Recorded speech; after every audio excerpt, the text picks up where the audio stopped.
And in order to be able to do that safely, for you to be able to go and to sit your exams, you're being given a golden opportunity to attend the Kudos Bank Arena next week. We've seen our Olympic stars go for gold.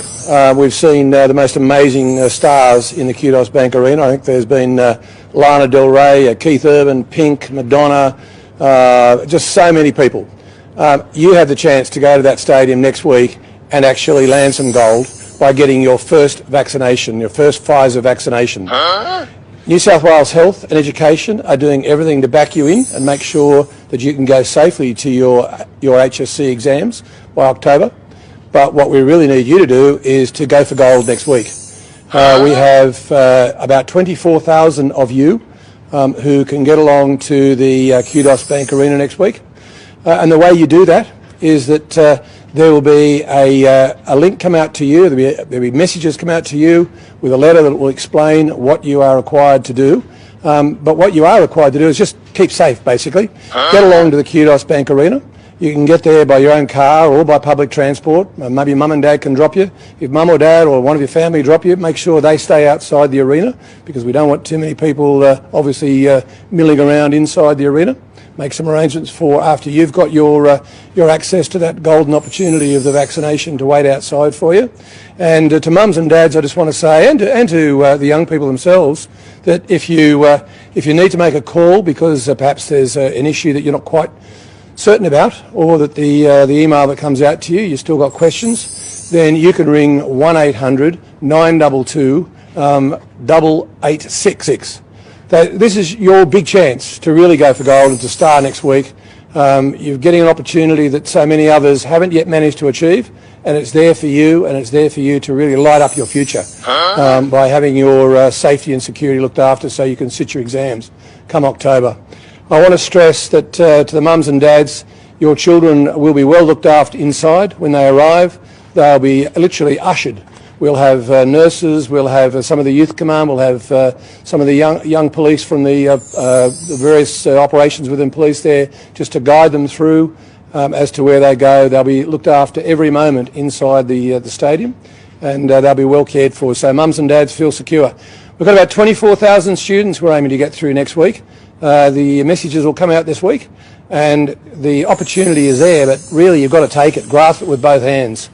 I know if you talk to any of our Olympians, I'll tell you, you just got to grasp opportunity, and this is an opportunity, so don't waste it. Boom shakalaka, ladies and gentlemen, brothers and sisters around the world. It is your boy, Christian, aka the Esoteric Noetic, aka the Chocolate Nubian Sobrada from Ghana, West Africa, dropping the wisdomatic truth bombs here in Melbourne, Australia, mate, home of the New World Order. You know, you can rely on me because, well, I'm on team.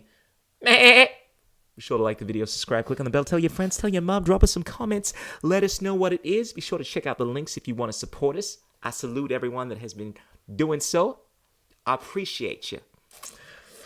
Oh, how about that video, huh? Don't you love how politicians weave this dream spell, bamboozle you, trying to make you think that you don't have a choice? Oh, look, mate, you have won this amazing award where you get to come to a concert. And you get to have a boom shakalaka. Oh, it's amazing.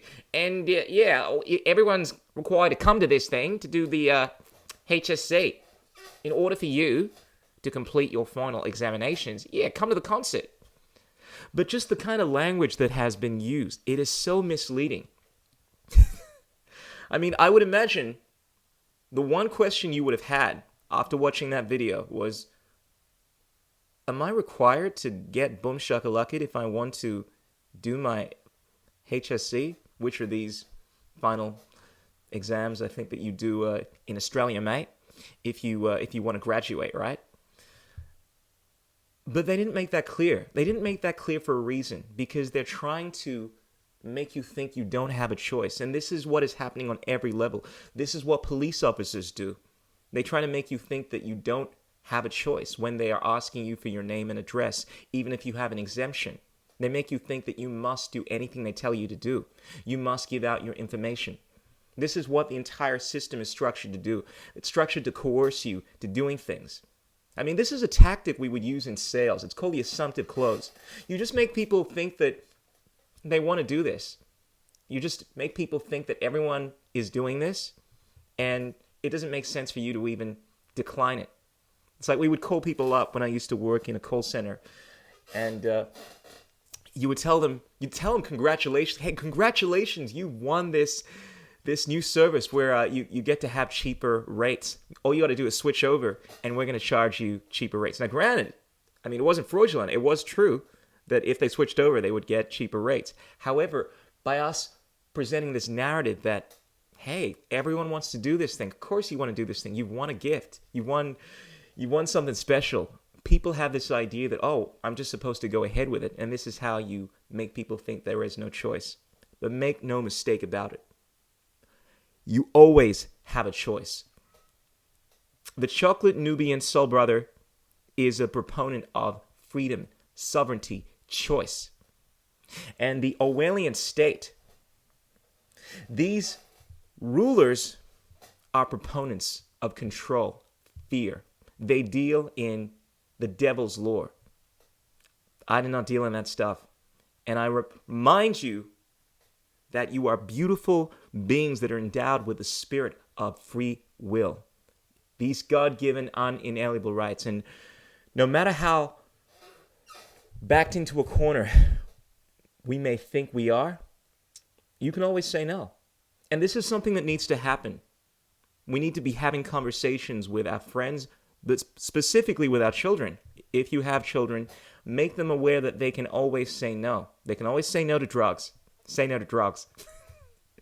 That no matter what ice cream, candy is put in front of them, no matter how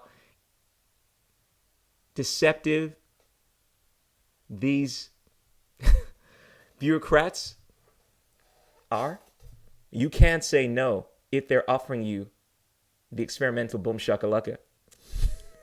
I mean, I just saw recently a school that had put this letter to all of the parents of the children that went to this school, letting them know that the boom shakalaka was essentially mandatory. I mean, check this out. It says right here that, and this is the thing, the kind of language that is used, it's very clear that they're saying that, oh, wait a sec, your children are required to take this thing in order to sit their exams, right? But as soon as you challenge these people, which one of the parents did, are you saying that this thing is mandatory, that I have to do this thing? Oh, they backtracked and said, oh, no, we just encourage people to do this thing, but you don't have to. And this is what you have to start doing. You need to start clarifying what is going on.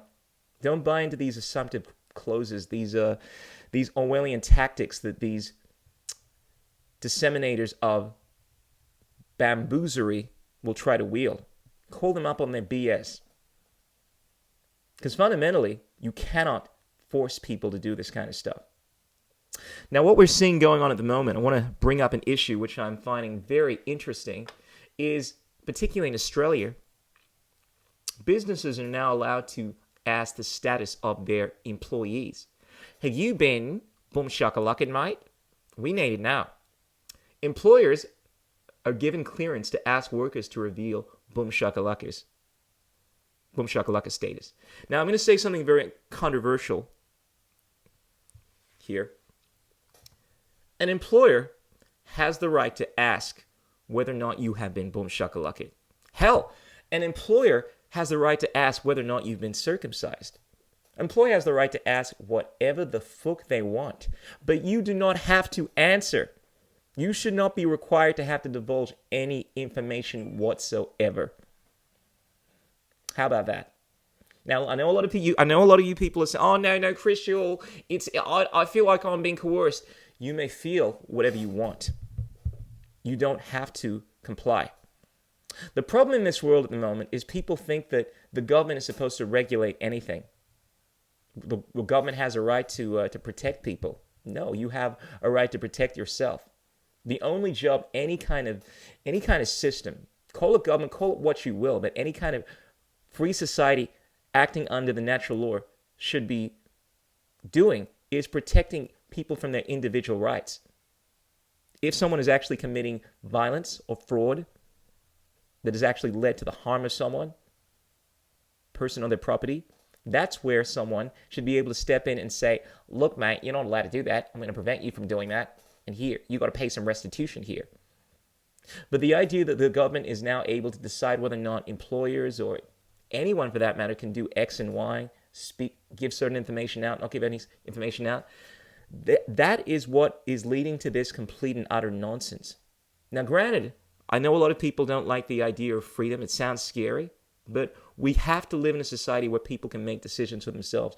If I, as an employer, don't want to work with people that have crazy conspiracy theories, I should not be forced to. If I am legitimately concerned about my health and I don't want to be exposed to people that have or have not received the boom shakalaka, I should be able to find out. And if they won't give me that information, well, I should be able to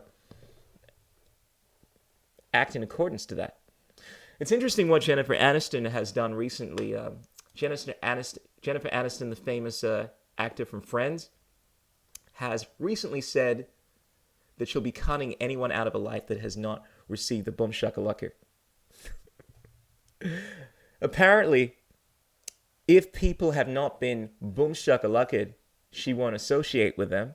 And if they will not disclose their boom shakalaka status, she also will not associate with them. According to this article, Jennifer Aniston has explained on why she has cut off some of her friends who have refused to be boom shakalaka'd. Earlier this week, the Friends actress said she had lost a few people from her weekly routine who had decided against having a boom shakalaka jab. Some of her Instagram followers have since asked why she was so worried, given that she had been boom shakalaka. And she responded by saying, because if you have the variant, you were still able to give it to me. She posted on Thursday. Now, I'm not even going to comment on that. She said, I may get slightly sick, but I will not be admitted to a hospital or die.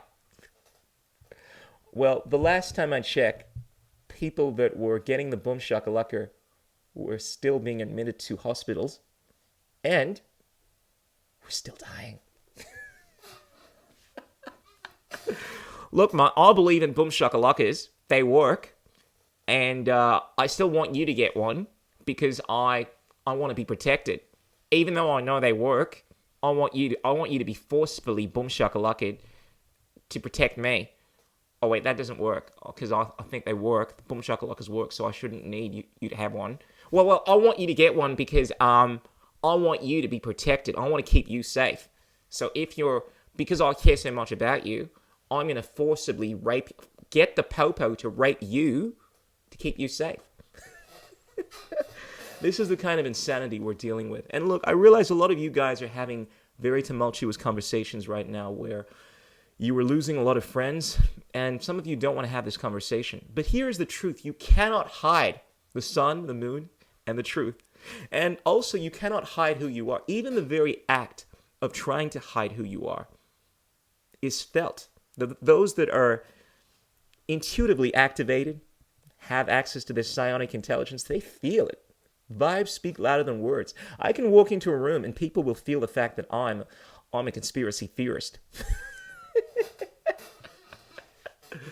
And as much as I try to be diplomatic, I'm like, oh, yeah, mate, I'm going to get my first and second and third boom shakalaka dose.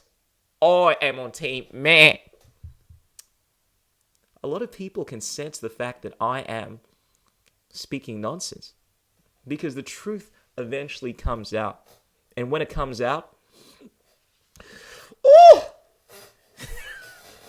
it can be a very uncomfortable thing. You know, the light liberates, but it will burn you.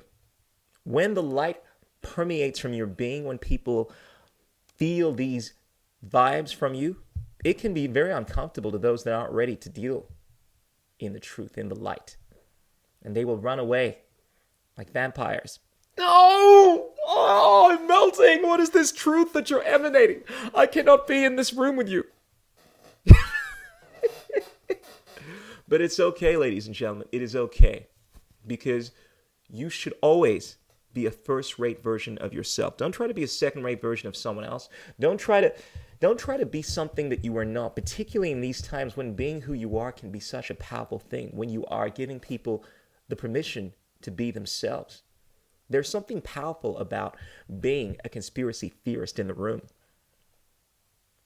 because you are signifying that you do not have to buy into the narrative, that you can actually live a happy, healthy life without doing everything that you were told. You are being the change that you want to see in the world, and you are activating the light of others by being the light. We are all living in this big experiment right now. And I'm not talking about the boom shakalaka experiment. Ladies and gentlemen, I'm talking about a psyop. I'm talking about the Milgram experiment. I'm talking about the fact that we are amidst this world where essentially an Orwellian entity known as the state, known as the popo, known as these bureaucratic dystopian governments are telling you that you must do something that you know is not in line with the truth, justice, morality, sovereignty, morality. And we're doing it. Many of us are doing it because we have this aversion to disobeying authority. And evermore we capitulate, we acquiesce to doing these things. And oftentimes we're doing things that are just blatantly wrong. Like we actually have people that are advocating for others to be forcibly boom shakalaka at the moment, which is the most blatant violation of human rights, the most blatant violation of morality. Essentially rape, invading your own bodily integrity, all under this, it's for the greater good argument, which is the denial of all objective morals in the pursuit of goals, strategies, which is antithetical to justice and morality. And I don't care how many momos want to tell you that it is a moral thing to sacrifice individuals for the greater good. Ultimately, as all the movies have shown us, as all of history has shown us, that is more immoral. But this is what we are dealing with at the moment. People that are advocating for this kind of stuff. The government that is essentially telling you, oh, look, mate, you must do this. You must stay locked in your doors, sacrificing your own sovereignty, which is one thing, but then inviting you to sacrifice the sovereignty of others, to call out people that are not staying in their homes, to essentially violate them. And so many are going along with it. They're acquiescing to these demands. And at some point, the line is going to be crossed. And unless, of course, you have the gumption, the will to say nay to the tyranny, to the psyop, to the manipulative tactics that we are undergoing, you are going to find yourself deep in the bowels of an Orwellian system that is going to continue to suck you of your liberty until you are nothing but a drone. I must do as I am told. I am on team meh. And I'm sure many of you do not want that, at least the people that are listening to this broadcast. Ladies and gentlemen, do not let your light to be diminished. Illuminate your minds with wisdom, strengthen your will with love, purge all negative thought patterns from your existence. And remember that there are three things that cannot remain hidden for long: the sun, the moon, and the wisdomatic truth bombs of the chocolate Nubian soul brother. You know it. Oh yeah. Be sure to check us out on the Telegram and follow the main channel. I'll be posting on this channel at least for another month or so until my strike expires, because I've been on the naughty corner on YouTube. But please check us out on Telegram if you want to stay up to date with all the cool stuff that I've been disseminating. And if you want to continue to see more and more of these videos, give us a follow, share this video, support us, buy us a coffee. Yours truly is essentially doing this as a way of like sustaining myself at the moment. You know, as much as I love doing this, and look, I'm going to do this regardless. I'm going to be putting this content out and disseminating the truth bombs against the tyrannical regime, regardless of what goes on, what kind of support I get. But I just want to say I appreciate everyone that is supporting me in any way, shape, or form. Thank you. Until next time, signing out, Chris Jewell. Ow! Life's purpose is a What is liberty? What the? Who says you can't build muscle on a vegan diet? What's it like being a hottie in the vegan community? There are no political solutions, only technological ones. The economics of the system don't allow multiple competing systems to survive. Engineering, technology, these arts of humanity, they are magic.